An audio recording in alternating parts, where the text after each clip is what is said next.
Eh bien, bonjour à toutes et à tous. Merci à vous d'être là. Merci d'être si nombreux. On va parler aujourd'hui de run, de gestion d'incidents, de troubleshooting, donc toutes ces notions qui sont liées au monde de la production. Pour ceux qui étaient là hier soir, on va parler donc d'un sujet un peu plus sérieux. Moi, je m'appelle Sébastien, je travaille chez OVH Cloud depuis bientôt 5 ans, 4 ans et demi à peu près. J'ai un chat, je suis nantais, donc très content d'être invité à la tour. Merci Touentech pour l'invitation. Je suis un ancien bègue, et ça je le précise toujours, comme ça me permet de vous éviter de vous poser la question s'il m'arrive de bloquer pendant la conf. Et donc moi, comme je vous le disais, je travaille chez OVH depuis 4 ans et demi, puis généralement je fais ce métier depuis 14 ans. Moi j'ai fait plusieurs métiers avant, j'ai été développeur web, ensuite j'ai été spécialiste en intelligence artificielle, en deep learning, et j'ai rejoint une équipe en cybersécurité. Pourquoi je vous raconte ça? Parce que pendant 10 ans de carrière à faire tout ça, j'ai quasiment pas fait de prod de ma vie, très très très peu de prod. Donc j'étais vraiment un pur développeur. Donc si je vous raconte ma vie de dev en 3 étapes, pendant 10 ans, git commit, git push, et troisième étape, mais ma Jira en donne, et j'ai fini mon travail, je suis très content. Et s'il y a un problème en production, eh ben c'est pas le mien. Du moins jusqu'à ce que je rejoigne l'équipe Service Integration and Automation, une équipe qui, comme son nom l'indique, fait d'intégration et d'automatisation de différents services au sein du SI interne de VH Cloud. Et donc il y a pas mal de microservices en production, et qui dit pas mal de microservices en production, dit pas mal potentiellement d'incidents. Donc ça, c'est moi. J'arrive dans mon équipe et mon chef me dit ok, tu auras 2 premières missions pour ton arrivée à mon équipe. 2 premières missions. Première mission, tu devras être capable au bout de 3 mois de faire du run au sein de l'équipe et 2 mois plus tard de rejoindre la rotation astreinte nuit et week-end. Ce quoi je lui réponds ouais, c'est bien, super, c'est quoi le run en fait? Parce que du coup, ça tombe bien, on est là pour parler de ça. Vous connaissez déjà le build sûrement. En fait, le build c'est vraiment ce qui vient après la conception, le design. Donc c'est là où on va construire le projet, donc ça prend en compte tout ce qui est mise en place sur l'infrastructure, développement des features, voilà, on développe, donc on va construire la feature. Et une fois que la feature est construite, elle va vivre sa vie en production, et c'est cette vie qu'on va appeler le run. Donc le run c'est vraiment tout ce qui est maintenance, opération, c'est tout ce qui concerne la production, potentiellement bien évidemment les incidents. J'ai partie des gens qui aiment bien appeler ça l'astreinte de jour, parce que finalement en fait le run c'est vraiment de l'astreinte mais 2 jours. Et la différence primordiale entre astreinte de nuit et astreinte de jour, c'est que l'astreinte de jour, déjà c'est 2 jours, mais surtout c'est là où on va être sollicité pour tout type d'incident, là où pour astreinte de nuit on va être réveillé que pour les incidents les plus critiques. Ça fonctionne généralement par rotation, donc en fait là il n'y a pas de règle précisément, mais nous on fait un truc qui est quand même assez classique, on tourne toutes les semaines, donc moi je suis de run une semaine par mois, et donc voilà, pendant une semaine par mois j'ai ce rôle d'être de run, et qu'est-ce que ça être de run? On va justement en parler. Aussi, petite précision, les incidents, pardon, déjà ça marche aussi par priorité, j'ai oublié de le dire, et ça justement on y vient après. Et donc j'arrive sur mes premiers incidents, donc ça c'est moi, je suis tout content, tout heureux de découvrir un peu le monde des incidents. Mon chef me dit je te préviens, il y a une difficulté dans l'équipe, il faut être capable de faire du context switching, donc il va falloir travailler sur plein de projets en même temps, parfois même dans une même journée, souvent d'ailleurs. Moi je lui dis t'inquiète pas, j'ai déjà travaillé sur 2-3 projets en même temps, je sais un peu bouger comme ça. Il y a combien de projets? Il y en a 4, 5. Non, il y en a 50. Tout de suite, je suis un petit peu moins serein, je commence à stresser un peu. Je lui dis, il y a des incidents qui tombent un peu partout. Il me dit, oui, bien sûr, ça peut tomber n'importe où. Et je lui dis, mais t'es sûr que ça va le faire? Parce que je dois vraiment faire du run sur tout ce périmètre au bout de 3 mois. Et il me dit, oui, bien sûr, et ça va très bien se passer. Et je me suis dit, tiens, c'est marrant, mon nouveau chef que j'ai à peine de rencontrer, il a plus confiance en moi que moi en moi. Je sais pas trop comment ça se fait. Et en fait, ça se fait parce que lui, il sait dans quelle équipe j'ai mis les pieds, il sait que l'équipe est très bien rodée, il sait que l'équipe est très bienveillante, et surtout il sait qu'il y a plein de process qui ont été mis en place, des process pour faire du run efficace. Et c'est de ça dont j'aimerais vous parler aujourd'hui. Moi, si je suis inquiet à ce moment-là, c'est parce que je me dis, ok, il y a 50 projets, j'en connais aucun, j'ai juste d'arriver. Il n'y a aucun monde où dans 3 mois, je connais tous ces projets. Aucun. Et il n'y a pas de potion magique, il n'y a pas de secret. Et dans 3 mois, je ne les connaîtrai pas tous. Au mieux, il y en a 2-3 que je connaîtrai très bien, quelques autres que je connaîtrai un petit peu, et plein que je connaîtrai quasiment pas. J'aurais juste vite fait lu la doc. Quand j'arrive à mon équipe, je fais un brief sur tous les projets, mais ça s'arrête un peu là. La question que je me pose alors, c'est que moi j'ai déjà fait des interventions un petit peu pour dépanner sur de la prod avant, mais très vite fait, sur des projets où j'avais déjà travaillé, que j'avais déjà potentiellement développé. Et s'il est plutôt évident de trouver des indices pour troubleshooter sur des incidents, sur des projets qu'on connaît bien, comment on fait pour se créer un tout autre type d'intuition sur des projets qu'on connaît très peu, voire pas du tout? Et c'est ça en fait le run. Déjà, qu'est-ce qu'on a à notre disposition quand on a un incident sur un projet? Qu'est-ce qu'on a à notre disposition par rapport à ce projet? On a plein de choses, on a le ticket d'incident, on a l'alerte quelqu'un sur incident, on a les logs, le monitoring, on a la plateforme, le code source, on a plein de choses, donc c'est bien, on a plein de sources d'informations. Moi, je suis toujours un petit peu perdu parce que je ne sais pas par où commencer. Par où je commence? D'ailleurs, ça commence par quoi le run? Le run, ça commence, comme toute bonne journée, ça commence par le matin. Moi, je vous présente ce qu'on appelle un dashboard de Morning Shake. Donc ça, c'est un schéma de dashboard de Morning Shake. Vous verrez que pendant cette conférence, j'ai fait le choix de ne pas montrer des captures d'écran d'outils en particulier. Je veux schématiser pour avoir plutôt des concepts généraux. Là, on a un dashboard comme ce que vous pouvez trouver sur Grafana, par exemple. Et l'idée, c'est on oublie tout ce qui est bar chart, on oublie tout ce qui est pie chart, tout ce qui est courbe. Ce qu'on veut, c'est un dashboard très clair, très synthétique, avec des gros chiffres et de grosses couleurs, pour en un coup d'œil avoir une vision globale sur tout notre périmètre. Alors un coup d'œil moyen en quelques scrolls vers le bas quand on a plein de projets, mais l'idée c'est très rapidement, on sait ce qui s'est passé pendant la nuit, et comme dit mon chef, savoir à quelle sauce on va être mangé pour la journée. Donc c'est un très bon moyen de commencer la journée, et c'est vraiment pas rare qu'on soit capable d'anticiper certains incidents qui vont arriver pendant la journée, parce qu'on a vu ce qui s'est passé pendant la nuit. Donc voilà, les couleurs vraiment très très simples, hein. Vert, tout va bien, jaune-orange à surveiller, et rouge, intervention humaine requise. Voilà, c'est vraiment des couleurs très classiques. Ok, alors ça c'est le premier réflexe du matin. Que fait l'ingénieur de run? Il va être responsable de ses tickets, donc ça c'est une semaine de run quand tout se passe bien.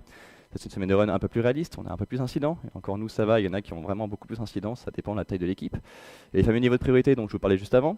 Donc là on a voilà, le projet, on a des messages assez synthétiques, et donc là on a nos tickets incidents. Et quand on résout l'incident, on est objectivé sur certaines métriques, une métrique en particulier qu'on appelle le TRS, le Time to Restore Service, et qu'on peut voir évoluer comme ça généralement quand on est dans l'interface graphique, bah, ça dépend. Donc là on voit qu'il y en a une qui est en rouge, donc celle-là on n'a pas à la bourre, il va falloir s'en occuper. Donc là P1 à P5, ça j'y viens juste après, il y a des niveaux de priorité, et je vous racontais donc qu'on était objectivé sur plusieurs types de métriques, il y en a deux principales en fait, il y a le TTA et le TRS. TTA qui est le time to acknowledge, donc le time to être au courant de ce qui se passe. Donc ça se résume généralement à une notif sur mon téléphone, incident, je regarde, je lis, tac, j'appuie, c'est terminé. Donc ça c'est vraiment une façon de dire, ok, il y a un humain qui a pris connaissance de l'incident, soyez rassurés, un humain est au courant et il s'en occupe. Ça généralement on a très peu de temps pour le faire, hein. Ça peut être une demi-heure ou 2 heures, c'est vraiment parce qu'il faut être actif sur la prise de conscience de l'incident. Et derrière on a le time to restore service, et c'est là où on va vraiment faire tout ce qui est contextualisation jusqu'à la résolution, et c'est là où on a un peu plus de temps. Ce temps, il va dépendre des niveaux de priorité, donc généralement de P5 à P1, ça dépend encore une fois, je ne peux pas être exhaustif parce qu'il y a plein de façons différentes de le faire, mais P5 à P1 c'est une manière qui est très courante. P5 c'est très peu urgent, c'est des incidents dont il faut s'occuper quand même, mais on va généralement avoir la semaine pour le faire. P2, c'est là où on va commencer à avoir la journée et pas plus pour le faire parce qu'il y a des humains qui sont impactés, des clients. P1, c'est la sauce, c'est la priorité absolue de toute l'équipe, c'est le genre d'incident critique qui nous réveille la nuit. Et justement, je vous montrerai des petits exemples un peu plus tard. Donc là, voilà, on a un petit cas incident. Un incident arrive, on se dit cool, ça va, c'est qu'une P5, je vais pouvoir focus sur celle qui est à la bourre. Sauf qu'en fait, un très bon réflexe d'ingénieur de run, c'est de jamais se reposer sur les trucs automatiques et sur ce qu'on a automatisé avant pour avoir un niveau de priorité. On va toujours regarder ce qui se passe pour être sûr qu'on n'a pas sous-estimé, que ça n'a pas été automatiquement sous-estimé. Là, je regarde et je vois qu'en fait, c'est un peu plus grave que prévu. Il y a des gens qui ont besoin du service, qui ne peuvent plus travailler. Donc je vais manuellement le réévaluer en P2. Donc voilà, il faut jamais hésiter à faire des réévaluations manuelles. Je le réévalue en P2, et comme P2 c'est important, je m'en occupe en priorité avant celle qui est dans le rouge. Donc voilà, ça c'est partie un peu des premières bonnes pratiques, on va dire. Ensuite, une autre chose qui est très importante, c'est quand on est ingénieur de run, on n'est pas de son côté, comme ce que je pourrais laisser entendre depuis tout à l'heure, c'est-à-dire que je ne vais pas juste avoir une échelle de mon côté, gérer les tickets de mon côté, tout ça. Non, on est le point de contact de son équipe, c'est pour ça que je l'écris en gros, être le point de contact de son équipe. Moi en général quand je fais des slides et que j'écris une phrase sur une grosse slide blanche, c'est que je considère que c'est important, donc là c'est important, être le point de contact de son équipe. Pourquoi? Parce qu'en fait, il y a des gens qui vont avoir besoin de vous, vous allez vous aussi avoir besoin d'autres équipes, et quand quelqu'un a besoin de vous ou quelqu'un a potentiellement un problème sur un des microservices qui dépendent de votre périmètre, c'est pas à celui qui a le plus de temps, qui a le plus à dispo de répondre, parce que parfois personne n'a le temps. C'est pour ça qu'il faut assigner quelqu'un par défaut à ça, et c'est le rôle de la personne qui fait du run. En fait, quand on est de run, on va surveiller les canaux, donc en fait on est vraiment en hypercare tout le temps, on est en surveillance, on surveille ce qui se passe un petit peu partout, et si on voit que quelque chose peut nous concerner, on va intervenir aussi, donc voilà, c'est vraiment avoir des yeux un peu partout à la fois. Donc c'est vraiment tout le contraire d'être dans son coin. Et ensuite, c'est là qu'on va s'attaquer au nerf de la guerre, et ce qui va commencer à nous intéresser, le troubleshooting. Petite transition bouteille d'eau. Le troubleshooting, c'est un terme anglais qui signifie en français, vous transformez votre travail en votre meilleure partie de Cluedo, où vous allez récolter les indices pour remonter la piste, trouver l'arme du crime et restaurer le service en trouvant l'origine du bug. Le troubleshooting, en fait, il y a beaucoup de gens qui résument ça à ce que j'ai écrit là, la root cause analysis, la RCA. Donc la root cause analysis, c'est vraiment c'est remonter la piste pour trouver qu'est-ce qui est à l'origine de l'erreur, pour ensuite corriger l'erreur durablement. Moi, je considère que c'est pas le pilier central, c'est un des deux piliers centraux du troubleshooting. Donc je vais commencer par parler quand même de la root cause analysis.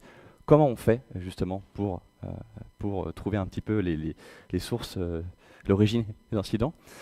Je me suis posé la question, que nous dit la littérature là-dessus? La littérature nous dit des tonnes de choses, il y a une bonne trentaine, quarantaine de méthodes vraiment théoriques sur le troubleshooting. Et je vais toutes les détailler une par une. Non, je déconne, on n'a absolument pas le temps. J'en ai choisi deux. Celle qui est à la fois la moins intéressante et quand même très intéressante parce que c'est la méthode qui est la plus humaine, on va dire, celle qui est la plus intuitive, celle qui est basée sur l'historique, celle de se dire, ok, je suis dans une équipe qui gère les incidents tous les jours, voilà, il y a plein d'incidents tout le temps, sachant qu'on a, je sais pas, 10 incidents par jour, 50 par semaine. Moi j'arrive, il y a un incident qui a l'air assez générique, forcément il y a un collègue qui va tomber sur un incident très similaire, qu'est-ce que ce collègue a fait? Donc ça c'est vraiment l'idée de, je demande aux copains comment ils ont fait, je regarde un petit peu l'historique. C'est très pratique parce qu'on n'a pas besoin d'y connaître beaucoup. Ça va apporter un petit peu tout le monde et c'est assez rapide. Le problème c'est qu'en fait, moi je vous expliquais avant comment on fait pour se forger un style d'intuition sur des projets qu'on ne connaît pas. Bah, le run c'est un excellent moyen en fait, et le troubleshooting c'est un excellent moyen. Parce que si on se repose justement sur les acquis de ce qui s'est passé avant, on ne va pas progresser.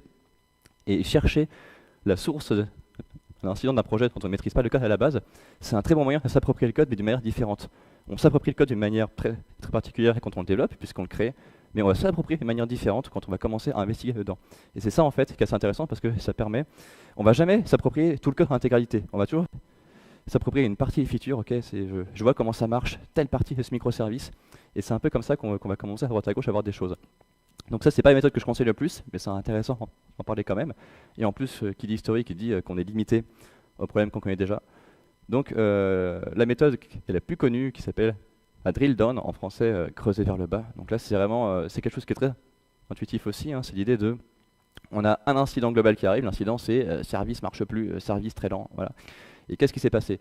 En fait, service très lent parce que le handler répond plus, il répond plus parce qu'il y a un appel de fonction qui crache, parce que cette fonction appelle une fonction qui appelle une fonction qui appelle une fonction qui elle appelle une base de données, la base de données répond plus, ok, c'est la base de données qui est en tort. Là c'est vraiment trouver quel est, descendre d'appel en appel pour trouver quel est l'appel sous-jacent qui est à l'origine du bug.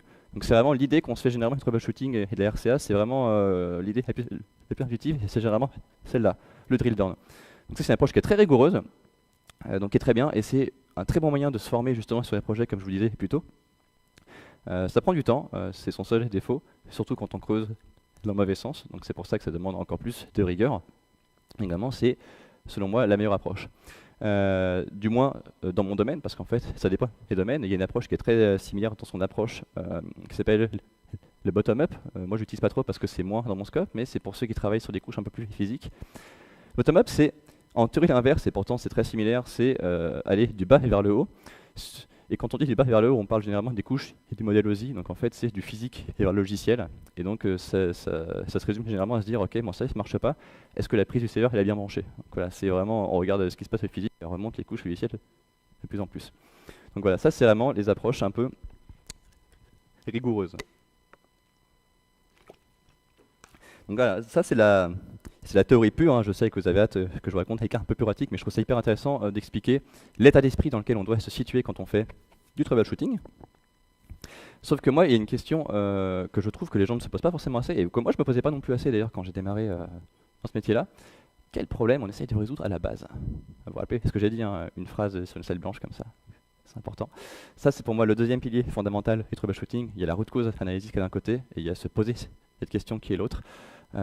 Quel problème j'essaie de résoudre à la base, et surtout se poser les bonnes questions, c'est-à-dire ça marche pas, qu'est-ce qui marche pas, tout est pété ou pas, est-ce que ça marche pas pour tout le monde, donc voilà, évaluer un peu l'impact, et surtout qu'est-ce qu'on veut faire, est-ce qu'on veut trouver le bug, est-ce qu'on veut jouer à sa meilleure partie de Cluedo, Rappelez-vous toujours que l'utilisateur, le client, lui, il se fiche complètement que vous soyez en train de jouer à votre meilleur partie avec Cluedo, il se fiche que vous cherchiez l'origine d'un bug. Lui, ce qu'il veut, c'est que son service soit rétabli. Rappelez-vous, la métrique s'appelle Time to Restore Service, elle s'appelle pas time to trouver le bug parce que je trouve ça marrant.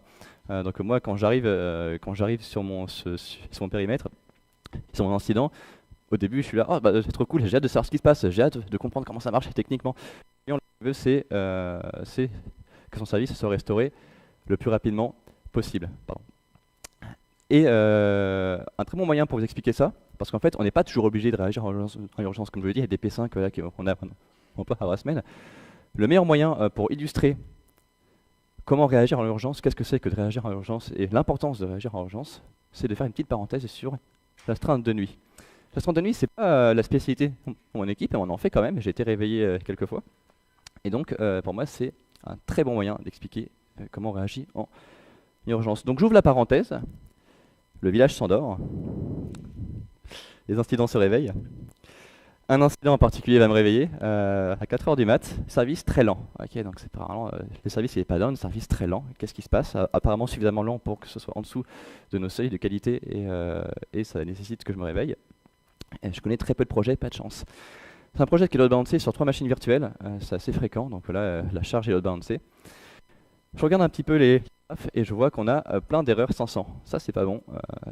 Qui dit plein d'erreurs 500 dit qu'il y a plein de requêtes qui drop, qui dit qu'il y a plein d'utilisateurs qui vont être redirigés vers une page d'erreur au lieu du service demandé. Donc ça c'est pas cool.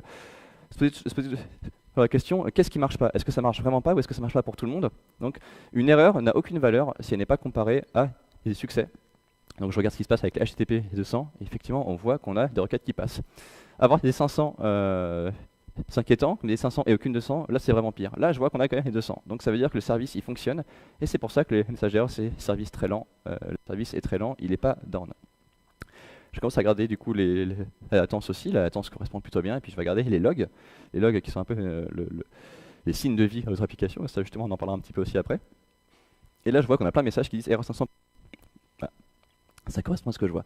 Moi, ce qui m'intéresse, c'est que je peux naviguer avec les champs de log. Les champs de log, c'est pareil, on va les voir quand je parlerai des logs, mais on peut voir l'instance qui parle, qui communique et qui dit qu'il y a des erreurs, et on voit que c'est instance BSC. Moi, je sais que j'ai 3 instances. Voilà. Appelons-la A, B et C. Et donc, en fait, je vois qu'il y a une instance qui ne répond pas d'erreur et 2 instances qui répondent des erreurs dans tous les sens.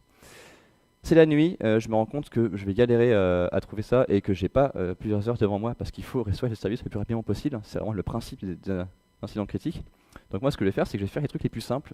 Je vais utiliser ma meilleure commande SSH pour me connecter individuellement sur chaque machine. La première machine, tout se passe bien, les 2 suivantes, ça marche très mal. Alors ça marche quand même, c'est juste que ça met une méga plombe à me rendre la main. Donc de mémoire, ça mettait 1 minute à me rendre la main. Et quand j'arrive sur la machine, pareil, 1 minute pour chaque commande, pour faire un ls, un cat, ce que vous voulez. Et quand j'arrive enfin à lancer un hashtop, je vois que les ressources pètent le plafond. Donc on a du CPU à fond, de la RAM à fond. Donc en fait les machines sont en train de souffrir. Je sais pas pourquoi. Je sais pas pourquoi et en plus je suis un peu inquiet parce que je sais que ces machines-là, je peux pas me permettre de les redémarrer à l'arrache en pleine nuit parce que je suis pas sûr qu'elle est capable de tout redémarrer derrière. Donc là c'est un service qui est un peu critique. Donc comment je fais pour restaurer le service? L'idée, c'est toujours de trouver la solution pour restaurer le service le plus rapidement possible, peu importe le moyen dans l'urgence, et après trouver RCA. Et donc se raccrocher à ce qu'on a. Ce qu'on a ici, c'est une machine qui marche bien. Je me dis, ok, qu'est-ce qui se passe si je coupe le lien de load balancer vers la seule machine qui va bien? Alors je me doute que le load balancer, il n'est pas là pour décorer, hein, donc s'il est quand même là pour protéger la machine à la base, mais là, on est quand même la nuit, on a un trafic qui est assez réduit. Est-ce que la machine est capable de tenir toute la charge? De ce que j'ai vu à la métrique, je pense que oui. Donc je vais vérifier ma théorie et je reste en hypercare une bonne heure. Il faut quand même les surveiller et je vois que tout va bien et que la machine est capable d'encaisser toute la charge. Donc là, c'est assez pratique parce que avec une simple opération qui paraît bizarre au début, en fait, j'ai pu rétablir le service pour le client et le client, lui, il ne sait pas que j'ai pas vraiment que j'ai le bug. Ce qu'il voit, c'est que le service a été rétabli et c'est suffisant pour la nuit. Mon service, il tient sur une patte, mais ça va être suffisant pour la nuit et dès le lendemain, on a pu tous ensemble corriger l'erreur de la source de l'incident. Et on a pu le faire durablement. Deuxième cas pratique, là, un cas qui est assez similaire à Too Many Errors 500, donc plein d'erreurs 500, c'est généralement des requêtes qui drop. Pourquoi donc là, je regarde, là c'est pareil, c'est un service qui est assez critique, c'est assez inquiétant. J'ai 2 pics, ou plutôt 2 plateaux d'erreurs 500. Je vois qu'il y en a un qui est plus petit que l'autre. Parce qu'en fait, il y en a un qui était suffisamment petit pour être sous le seuil de l'alerte, et un justement qui a dépassé le seuil de l'alerte. Et je vois plein de messages qui me disent database connection failed, database connection failed, database connection failed. Donc, au moins, j'ai une idée de l'origine de l'erreur. Database connection failed. Moi, j'en déduis alors qu'on a un problème avec une connexion de base de données. Et ça, je le sais parce que je suis bilingue. Mais surtout, ça me permet de savoir où est-ce que je vais chercher l'information. Je vais la chercher du côté monitoring de base de données. Et je vois qu'effectivement, on a deux gros pics de connexion, hein, vous voyez, qui corroborent exactement avec les graphiques du dessus. On a plein de requêtes, des gros pics de requêtes. Alors, est-ce que c'est une attaque? C'est une bonne question à se poser. Une attaque, ça ressemble pas à ça. Là, ça ressemble plus à quelqu'un qui utilise un peu salement l'API. Donc, la question que je vais me poser, c'est qui est cette sombre personne qui est en train de bourriner seulement notre API à 4 h du matin alors que j'aurais préféré dormir? Appelons-le utilisateur 42. Et moi, ce que je vois, c'est que là où nos utilisateurs les plus brillants font entre 10 et 20 requêtes par seconde, lui, il en fait 40. Alors moi, j'ai plein d'idées qui me viennent en tête. Je me dis, ok, donc là, on va essayer de comprendre ce qui se passe avec ce client en particulier. On va peut-être faire du rate limiting personnalisé, on va peut-être faire d'optimisation de cache, on va faire plein de choses, tant de choses que je n'ai absolument pas envie de faire à 4 h du mat. Donc ce que je vais faire, c'est que je vais déjà surveiller ce qui se passe. Je vois qu'en fait, ça se calme déjà. Moi, j'ai juste peur qu'il nous refasse des pics. Parce que là, ça ressemble à un mec en fait, qui a développé un bot qui fetch un peu notre API toutes les heures. Et j'ai peur qu'il recommence. Et moi, j'ai pas envie de me faire réveiller toutes les heures. Donc ce que je vais faire, c'est que je vois que ça dépasse très peu le rate limiter. Donc je vais augmenter légèrement le seuil du rate limiting. Alors ça, faut faire attention quand on fait ça, parce que les rate limiters sont comme là pour protéger nos machines. Mais je vais augmenter légèrement le seuil pour passer sous le seuil de l'alerte. Et surtout, qu'il n'y ait pas des gens qui deviennent des dommages collatéraux, qui se fassent drop leur requête, qui passent en même temps que les bursts. L'idée que je voulais transmettre ici, c'est first, vraiment, on résout l'incident, on restaure le service, et après, on corrige le bug durablement. Donc voilà, c'est vraiment les exemples principaux. On va pouvoir faire un troisième exemple, mais pour ça, le village va se réveiller. Moi, je suis un peu plus spécialisé en run que l'astreinte de nuit quand même. Et le run, pour le coup, des incidents, j'en ai fait plusieurs centaines. Et pareil, j'ai pas tout ce que je vais raconter, je ne savais pas lequel choisir, donc j'en ai choisi un qui est l'un des tout premiers sur lesquels je suis intervenu. Pour deux raisons. La première, c'est que déjà, c'est un des tout premiers, donc il y a une petite valeur sentimentale. Mais surtout, c'est le premier incident où je me suis rendu compte de l'importance de sortir du cadre, l'importance de la prise de recul quand on fait du troubleshooting. La prise de recul, c'est hyper important. Là, j'ai un incident qui arrive, je l'acknowledge, ok. Operation failed, heureusement que je suis encore bilingue. Quand est-ce que ça s'est passé?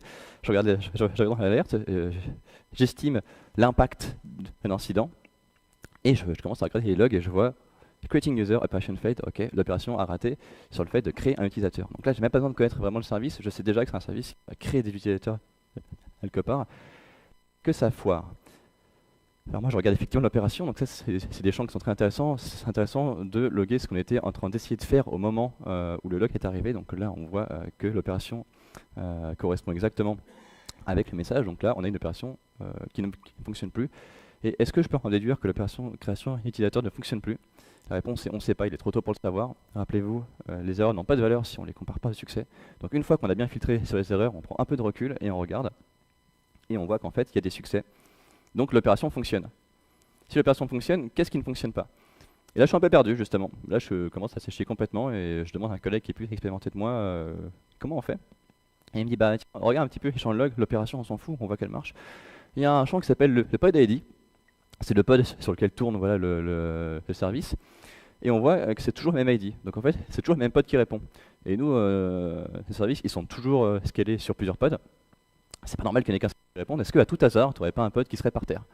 Et donc là, bah, je regarde, je me connecte sur le cluster Kubernetes et je vois qu'effectivement, il y a un pod sur deux. Donc il y en a un qui se prend toute la charge. Et lui, pour le coup, il n'est pas capable de tenir toute la charge. On a plein de requêtes qui drop. Et donc en fait, tu as des requêtes de création d'utilisateurs qui se faisaient dropper parce que le pod n'était pas capable de prendre toute la charge. Donc là, manuellement, je redémarre le pod. Tout va bien. La charge est contenue et l'opération fonctionne à nouveau complètement normalement. Donc voilà, là c'était un peu c'était un peu le tour d'horizon que je voulais faire un petit peu sur comment ça se passe en run. Et il y a un truc, moi, j'aime bien parler aussi, c'est une autre notion de troubleshooting dont j'aurais pu parler avant, mais que j'ai choisi de créer maintenant, parce que chez nous, on utilise souvent cette méthode pour la rédaction des post-mortem. Les post-mortem, c'est ce qu'on écrit quand on essaie de grandir par rapport à un incident critique, savoir ce qui s'est passé et faire un peu une prise de recul justement sur cet incident critique. Et il y a une notion de troubleshooting qui est très intéressante pour la prise de recul, qui est les 5 whys. Les 5 whys, c'est une méthode qui, comme son nom l'indique, consiste tout simplement à se poser la question pourquoi 5 fois de suite quand pourquoi on a eu un problème. Donc là, le problème est très simple, hein. Les utilisateurs ne peuvent plus se connecter à l'application. Ok, pourquoi? Parce que le système d'authentification va retrouver des 500. Ok, mais pourquoi? Pourquoi? Parce qu'en fait, le service, il n'est pas capable de reach la base de données. Enfin, il n'est pas capable de la query, pardon. Et pourquoi est-ce qu'il va la query? Parce qu'il ne peut même pas la reach, en fait. Okay. Et pourquoi? Parce que en fait, le serveur, il est juste pas atteignable. Et pourquoi? Parce qu'on a une configuration imparfaite qui a été modifiée, qui fait que le serveur de base de données est plus atteignable. Donc, le serveur d'authentification n'arrive plus à l'atteindre. Plus d'authentification, plus de service, erreur 500. C'est vraiment se poser la question 5 fois de suite, ça marche pas toujours, mais ça permet vraiment d'avoir une prise de recul, et c'est très bien quand on se réveille le lendemain matin après un incident de se dire ok, on va prendre du recul par rapport à tout ce qui s'est passé. Alors, cette conférence aurait pu s'arrêter là parce que là, je fais le tour un petit peu de ce que c'est vraiment la théorie du run, quel est l'état d'esprit qu'on doit avoir quand on fait du run. Mais moi, la question qui m'intéresse vraiment, c'est comment tout ça a été possible. Parce que moi, en 3 mois, j'ai effectivement été capable de faire du run. J'ai effectivement été capable, assez rapidement, d'avoir plein d'informations à ma disposition et d'être efficace. Et ma question, c'est comment c'était possible? Qu'est-ce que l'équipe a mis en place? J'ai pas la réponse à cette question, donc du coup, j'ai demandé à un vieux sage dans une grotte, très gentil, il m'a donné un vieux parchemin ancestral que j'ai traduit pour vous, sur lequel il était écrit « Développez vos applications comme si vous alliez les maintenir, parce que c'est le cas ». Donc ça en fait c'est pas un stage, c'est un collègue qui me l'a dit en visio, j'ai trouvé ça très drôle, je trouve ça très drôle et surtout je trouve ça très vrai, parce que c'est vraiment pour moi ça qui fait le lien entre le build et le run, et ce que j'aimerais vraiment transmettre ici, c'est que un bon run commence forcément par un bon build. Si on build pas son application de sorte à faire du run, on va galérer. Et ça je m'en suis rendu compte justement en passant à l'autre côté. Moi je suis pas passé complètement à l'autre côté, hein. On est quand même développeur et ops, donc on fait les deux, donc on développe aussi des applications sur lesquelles on intervient. Mais moi je me suis rendu compte, une fois que j'ai commencé à résoudre les incidents, un peu quelles sont les approches à avoir en tant que développeur. Donc pour ça je vais illustrer ça sur plusieurs domaines qui sont liés vraiment au développement des applications et le run. Donc déjà les logs. Les logs c'est vraiment hyper important, c'est le nerf de la guerre à l'information, c'est l'information que lâchent nos applications. La question qu'on va vouloir se poser c'est qu'est-ce qu'on veut avoir et surtout qu'est-ce qu'on veut éviter. Ce qu'on veut à tout prix éviter, c'est le manque d'informations. Il n'y a pas plus frustrant de troubleshooter une application et de se dire ah, je suis à 2 doigts de savoir ce qui s'est passé, mais j'ai pas l'information cruciale. Si seulement j'avais logué l'opération qu'on est en train de faire, si seulement j'avais logué le request ID pour pouvoir tracer la requête, si seulement j'avais logué le pass du call qu'on est en train de faire, il y a un call qui foire et je sais même pas où. Et donc là, parfois, on n'a juste pas l'information. Donc on est juste bon à faire un patch qui consiste à rajouter un log à la main, redéployer le patch avec le log et reproduire l'erreur. Personne ne veut faire ça. Et ça m'est déjà arrivé. Et c'est vraiment quand on vit ce genre de choses qu'on commence à avoir des réflexes vraiment développeurs orientés run. Alors ce qu'on veut éviter aussi, c'est évident, le bruit, hein, parce qu'avoir l'information c'est bien, mais ne pas l'avoir noyé au milieu d'un million d'informations inutiles, c'est mieux. Comme disait un collègue Ops, pas besoin de loguer ce que vous avez mangé à midi. Donc voilà, c'est vraiment, on veut l'information utile, ni plus ni moins. Et on log pas n'importe comment, on log aussi avec des log levels, parce que j'ai aussi un excellent accent anglais en plus de mon niveau. Les niveaux de log, en fait, c'est vraiment ce qui va permettre de catégoriser très rapidement nos logs. Donc info, c'est les informations classiques, c'est ce qu'on est en train de faire, genre j'ai fait ci, j'ai fait ça, j'ai fait telle opération.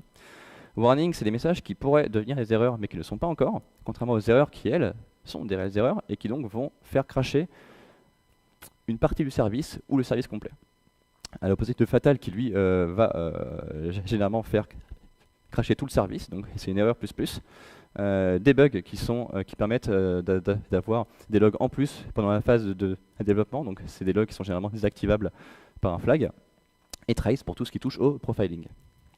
Et qu'est-ce qu'on veut loguer? Alors là c'est pareil, voilà, les slides qui vont suivre, je voulais faire un petit peu en mode cheat sheet, voilà, c'est un petit peu des aides-mémoire. Alors pour ceux qui prennent les photos, vous en faites pas, il y aura les slides aussi à la fin en QR code. Donc là, qu'est-ce qu'on veut? Les request ID, pardon, c'est hyper important, notamment quand on log des microservices, parce que quand on log des microservices, c'est généralement des microservices qui vont s'appeler entre eux. Les request ID, c'est ça qui va nous permettre d'avoir tout le chemin, toute la trace, un peu, ce qui s'est passé. Pourquoi pas les passes de ce qu'on voulait call, et pourquoi pas la version, c'est assez important, et l'opération, ça j'aime beaucoup. Quand un message arrive, on gagne beaucoup de temps à savoir ce qu'on était en train de faire au moment où le log est arrivé. Comment on fait ça techniquement, et là je suis désolé, je vais montrer un peu de code, mais vous en faites pas, je vais faire ça de manière assez jolie, vous avez vu, j'ai mis des couleurs. Donc là, on est en Go. Go, c'est un langage, pour ceux qui ne connaissent pas, où les fonctions retournent plusieurs valeurs, généralement deux, la valeur qu'on veut retourner et l'erreur, si elle existe, et on va gérer les erreurs avec des if erreur et pas nul. Voilà, c'est comme ça qu'on fait en Go. Et là, du coup, je dis ok, tout s'est bien passé, donc là, log, user machin, successfully processed, donc là vous connaissez forcément, enfin vous connaissez sûrement je pense, hein, c'est du formatage simple avec du %d, %s, et donc on a un joli message de log qui arrive, et donc là on peut savoir que Alice, utilisateur 42, a été successfully processed. Donc ça c'est cool parce qu'on a un message, c'est assez humain, c'est assez lisible, sauf qu'en fait quand on fait ça, on oublie parfois que des messages comme ça, il y en a 500 000. Et là si mon chef me dit hey, est-ce que tu peux vérifier dans les logs qu'on a bien la confirmation dans les logs que l'utilisateur 42 il a été successfully processed, là, à part faire des regex dans ma base de log, j'ai aucun moyen d'y parvenir. Et croyez-moi, vous n'avez pas envie de faire des regex dans votre base de log. Déjà que généralement les gens n'aiment pas trop faire des regex tout court. Encore moins ici. Donc comment on fait avec les fameux champs dont je vous ai parlé, les champs, comment ça se fait. Là, c'est un exemple avec Grus, qui est la lib de log en Go la plus utilisée. Et en fait, on va avoir un message qui est très simple, genre user processing success. Donc, on a vraiment le message générique.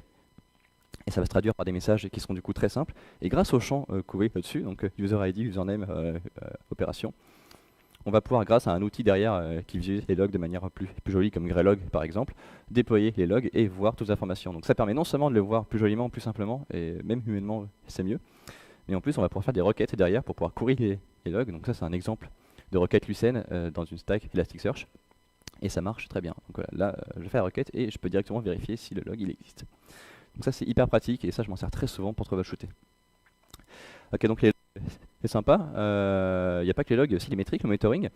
L'approche est un peu similaire. Les monitoring, c'est un sujet qui est vraiment vaste. Il me faudrait une conférence entière pour vous en parler. Donc j'ai fait le choix d'en parler assez peu, mais en conversation, je vous ai mis un lien vers une conf que je trouve super, que vous verrez dans les sources, qui va vraiment plus loin dans la pratique de monitoring, de run, notamment tout ce qui est reduce, tout ça pour ceux qui connaissent. Mais moi, je vais me contenter d'un truc un peu plus simple. Qu'est-ce qu'on veut loguer, notamment quand on log microservice? On veut savoir depuis quand le microservice il est up. On va avoir le statut des requêtes, donc les 200, les 400, les 500, tout ça. Avec des couleurs, pourquoi pas. Et ce qu'on était en train de loguer, donc si on était en train de loguer des créations d'utilisateurs, ben, on peut suivre l'évolution. Pourquoi pas des logs en plus jolis. Donc voilà, c'est essayer de réfléchir en amont à ce qu'on veut loguer. Mais il y a des métriques génériques assez intéressantes à avoir, comme les requêtes HTTP. Mais c'est pas les seuls, et ça justement j'y reviens juste après. Je vais continuer en disant déjà à quoi ça sert déjà d'avoir un monitoring. Petit rappel des couleurs, hein, comme pour les logs, c'est exactement pareil. Et ce qu'on veut, c'est séparer un petit peu cheat sheet, hein, c'est pas la peine de tout détailler, mais c'est en gros, on veut pouvoir communiquer l'information rapidement parce que ce qu'on veut, c'est avoir de l'observabilité. En fait, les métriques et les dashboards, c'est vraiment le pilier d'observabilité, c'est vraiment ce qui va permettre d'avoir avec des yeux humains une information très rapidement. Donc ce qu'on veut, c'est être réactif, pouvoir suivre la performance, pouvoir communiquer rapidement aux autres équipes, c'est parfois le lien d'information entre plusieurs équipes. Et qu'est-ce qu'on veut monitorer? Donc là c'est pareil, petite mémoire, il y a plein de trucs, il y a plein de catégories. Donc là vous voyez, on a les applications, performance, disponibilité, tout ça. Donc voilà, tout ça c'est vraiment ce qu'on va vouloir monitorer en général. Et qu'est-ce qu'on veut monitorer? On veut généralement monitorer tout ce qui nous mène vers des alertes. Ce qui nous fait une magnifique transition du coup vers des alertes. Les alertes, c'est là où la machine va nous prévenir, va prévenir l'humain qu'il se passe quelque chose, va prévenir l'humain qu'il doit intervenir. Ça va faire sonner les téléphones. Et comment ça marche techniquement? Qu'est-ce qui fait sonner les alertes? Il y a pas mal de choses qui font sonner les alertes, c'est généralement regroupé en 3 catégories. Les logs, les métriques et les erreurs au niveau applicatif. Alors les logs, je les mets en gras pour faire genre j'en parle, en fait c'est pas hyper intéressant mais j'en parle quand même. On peut faire des règles de log très simples du genre if j'ai 5 erreurs et 500 dans la dernière minute, dans ce cas je considère qu'il y a une erreur. Ça marche, effectivement ça marche et on a encore des alertes qui fonctionnent comme ça. On peut juste faire mieux avec des métriques, on peut faire la même chose mais en mieux avec des métriques. Et donc ça c'est une règle d'alerte qu'on peut trouver sur Prometheus, donc ça c'est vraiment l'alert manager de Prometheus. Et une règle en fait c'est hyper simple, on va la décortiquer ensemble, ça commence par une expression. Donc une expression c'est vraiment des opérations qui sont des métriques, donc là j'appelle la fonction rate sur la métrique HTTP request total, donc sur toute la requête HTTP. Le label 500 pour dire en fait c'est les erreurs 500 que je vais voir. Et à ce que je suis en train de dire, en fait, je vais voir toutes les erreurs qui ont raté en 500 dans les 5 dernières minutes. Et si cette erreur existe et qu'elle dure depuis plus de 2 minutes, donc for le déclencheur, expression déclencheur, dans ce cas, je déclenche l'alerte. Et je déclenche quoi? Je déclenche l'alerte qui a ce summary, donc exactement ce que je viens de vous dire avec une description. Et enfin, je lis tout ça à un niveau de criticité, sévérité, pardon, où je mets par exemple critical, et c'est ça qui va me permettre de mapper ça sur une priorité incident. Donc là, critical, c'est potentiellement une P1 justement. Donc, voilà. Une règle incident, comme vous pouvez le voir, ça peut être généralement très simple. C'est vraiment quelque chose aussi simple. On a une règle pour être alerté sur quelque chose. Et les métriques, c'est un très bon moyen d'y parvenir. Mais il n'y a pas que les métriques. Il y a aussi les applications, des erreurs au niveau applicatif. Et ça peut être fait directement au niveau du code avec des fire errors, des fire machins. Donc ça, j'ai rien à dire de plus que le fait qu'on a juste appelé les fonctions pour faire ça. Ce qui m'intéresse, c'est le fait qu'on va déclencher les alertes sur des erreurs. Et donc, quelles sont les bonnes pratiques de gestion d'erreurs quand on va faire les alertes? Donc là, c'est pareil, c'est du Go avec voilà, les retours de fonction, la gestion d'erreurs. Et là, on a une erreur qui est sur un call de base de données. Donc là, en fait, c'est un exemple sur GoRM. Voilà, donc c'est une fonction d'ORM qui va me renvoyer l'erreur record unfound. Donc c'est vraiment une erreur qui est très générique. Donc ça veut dire que moi, derrière, quand je vais lancer l'alerte, l'alerte sur l'erreur qui a appelé cette fonction, je vais avoir l'erreur qui va remonter dans l'alerte pour afficher ça dans mon alerte. Moi, c'est bien, mais ça me fait une belle jambe parce que l'ORM, je l'appelle de partout dans mon code. J'aurais bien aimé savoir ce que je fais pendant ce qui s'est passé à ce moment-là et qu'est-ce qui a vraiment fait planter le truc. Ça ne m'intéresse pas forcément d'avoir l'erreur directement au niveau sous-jacent. J'aimerais bien avoir une erreur qui est plus personnalisée à ce que j'étais en train de faire, à mon microservice. Et faire ça, en fait, c'est ce qu'on appelle faire de l'error wrapping. En fait, on va dynamiquement retourner une erreur qu'on aura créée à la volée qui contient l'erreur sous-jacente. Donc l'idée, c'est pas de la faire disparaître, hein, mais on a une erreur qui est personnalisée. Et donc là, fetching user record unfound, on pourrait croire que c'est juste, ça me permet juste d'avoir un message plus clair. C'est en partie le cas et c'est déjà très bien. Mais surtout, en fait, on fait du vrai error wrapping. C'est pas juste un formatage de chaîne de caractères. On a vraiment une vraie notion où on peut d'ailleurs comparer les erreurs et dire je peux vraiment faire les conditions sur le fait que telle erreur, tel type d'erreur contienne tel sous-type d'erreur. Pour faire les tests, c'est vachement pratique et pour faire la gestion directe de manière générale, c'est assez pratique. Donc ça, c'est pour moi une bonne pratique quand on fait les alertes au niveau applicatif, c'est gérer ces erreurs comme ça. Alors vous en doutez, hein, quand on fait du run, quand on veut développer pour faire du run efficace, il y a je pense 1 milliard de conseils. Donc moi j'ai choisi quelques conseils qui m'ont un peu marqué et j'ai essayé de les regrouper comme run, métrique. Mais j'aimerais finir cette conférence sur des choses un peu plus génériques et un peu plus globales. Un bon run, une gestion incident, ça passe avant tout par de l'amélioration continue, ce qu'on appelle le lean. Vaut mieux prévenir que guérir. C'est un peu le principe. Et donc, comment on fait de l'amélioration continue? Si j'avais un conseil à donner, ce serait une type, développez-le et mettez-le en place. Nous, c'est ce qu'on fait au VH sur les projets internes. Quand on sait qu'on va avoir 50 microservices qui font la même chose, qui font pas la même chose, mais qui ont pas mal de traits communs, qui vont se connecter dans le même Artifactory, qui vont se connecter sur la même CI/CD, qui vont avoir la même code base, qui vont avoir plein de choses, on n'a pas envie de tout redévelopper à chaque fois. On risque juste de features, on risque d'avoir des systèmes hétérogènes. Donc voilà, tout développer sur un archétype commun, ça permet de partir chacun d'une base commune et on sait que toute la unit peut travailler sur une base commune et donc avoir un microservice qui a une espèce de signature commune et surtout, on n'a pas besoin de se préoccuper des choses génériques comme le fait de se connecter à Artifactory, etc. Alors on peut continuer cette logique à un niveau plus bas, comme le fait d'utiliser des packages communs. Si sur 50 microservices, ou moins hein, si vous voulez, mais vous savez que vous allez avoir des besoins particuliers pour vos logs, pour le tracing, pour la crypto, pour ce genre de choses. C'est pareil, vous n'allez pas le faire directement au niveau des applications. Si vous dites, tiens, je vais améliorer les logs sur mon système de logs sur cette application-là, toutes les autres n'en bénéficieront pas. En fait, vraiment tout faire sur un package commun. Donc il y a des packages communs qui existent sur GitHub, on peut développer les nôtres aussi.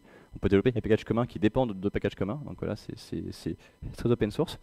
Nous, on a d'ailleurs de manière très originale appelé le Common Package. Et donc l'idée en fait, c'est de se dire si j'ai un besoin générique, je ne travaille pas au niveau des services, je travaille au niveau générique. Et comme ça, derrière, on n'a plus qu'à pouler les dépendances sur ce Common Package, sur tous les microservices. Et rien qu'en faisant ça, on réduit déjà très fortement la dette technique. Et de réduire la dette technique, c'est ça qu'on veut quand on fait du run. Enfin, si je vais donner un dernier conseil qui me tient un peu à cœur, c'est utiliser un linter. Les linters, pour ceux qui ne connaissent pas, c'est un outil qui permet de faire de l'analyse syntaxique, donc ça va syntaxiquement analyser le code pour pouvoir prévenir des erreurs avant même qu'elles arrivent, mais pas que, ça peut aussi simplifier le code ou améliorer la lisibilité du code. Donc c'est un peu un assistant là qui va vous permettre de vous donner des conseils sur votre code et améliorer votre code. L'idée c'est, on part du principe qu'on a un code qui marche, mais là il va marcher mieux parce qu'il sera plus joli et il sera plus efficace.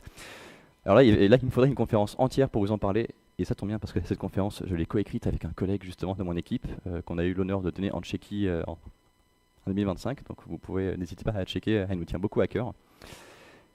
Et cette fois-ci, c'est vraiment la fin de cette conférence sur le run, le troubleshooting, gestion d'incidents et toutes les bonnes pratiques de code autour de ça.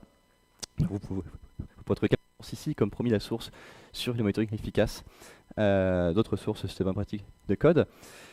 J'ai un chat qui s'appelle Kimi, c'est une femelle, elle est adorable, elle est trop mignonne, elle porte le nom de mon blog, blog.kimi.vh, sur lequel vous pouvez retrouver différents articles. Il y en a certains que je publie sur le magazine Programmé, et il y a justement un article sur le run, sur la conférence que je viens de faire aujourd'hui, qui sera publié dans le prochain numéro.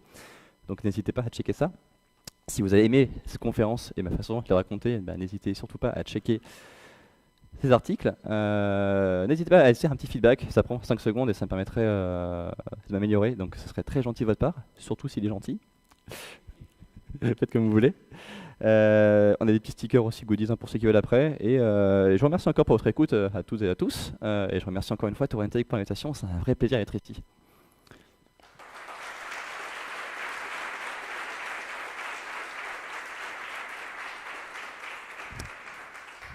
Et, oui, on a le temps pour des questions là.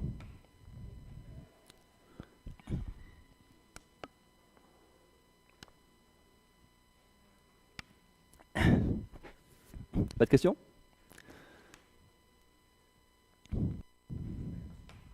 Bien, je vous remercie.